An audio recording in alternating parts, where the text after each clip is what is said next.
triggered mostly by the release of the Windows and the Mac version of Mosaic. 1994 was distinctly different than 1993. The staff at NCSA went and founded Netscape in April 1994. The first World Wide Web conference was held in Switzerland. Shortly thereafter, the other first World Wide Web conference was held in Chicago. There's some interesting stuff about that in these books. The books, Robert Caillou's and Tim Berners-Lee's book, talks a little bit about that. And in October 1994, Tim left CERN and went to form the World Wide Web Consortium. And by the end of the year, Windows 95 Beta 2 with an internet browser was there with TCP/IP built in. And so if you really think about, I mean, it's not even a whole year, it's almost 6 months where the world changed forever.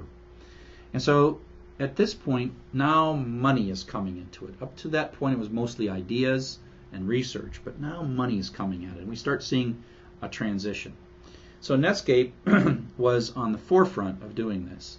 And Netscape basically took the open source product. They started kind of competing just to build a browser, but they quickly decided that they would go turn the browser and their web server more proprietary and try to create distributed computing applications using proprietary things that Netscape would build unique to themselves, and they would attack Microsoft. The moment it became clear that Netscape was going to produce a way to develop software on Mac, Windows, and Linux portably, then Microsoft got worried, because then the operating system wouldn't matter. And Microsoft had put so much into the Windows operating system that if the operating system didn't matter, it would really tremendously threaten Microsoft's business, hence Windows 95 with TCP/IP and a free web browser. So Netscape sort of scared, well, as Microsoft tried to buy Netscape, Netscape refused to sell, wanting more money, and then Microsoft vowed to destroy it.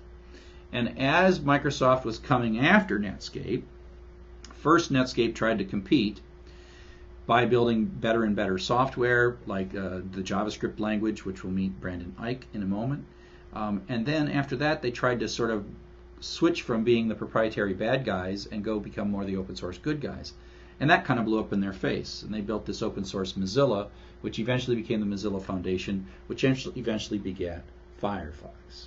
So now what I want to do is I want you to meet two people, both of whom now are the senior leadership at the Mozilla Foundation. Brendan Eich, who's the CTO of the Mozilla Foundation, but he'll really tell us about the 1995, where he invented JavaScript in 10 days as part of Netscape. And then we'll meet Mitchell Baker, who was the founder one of the founders of Mozilla, and she will talk about how Netscape kind of fortunes declined, got purchased by AOL, and fortunes declined even worse, and how they basically pulled the Netscape codebase out to form the Mozilla codebase, which then became Firefox codebase. And the Firefox, of course, had this great idea that Mitchell will tell you about of having a search box.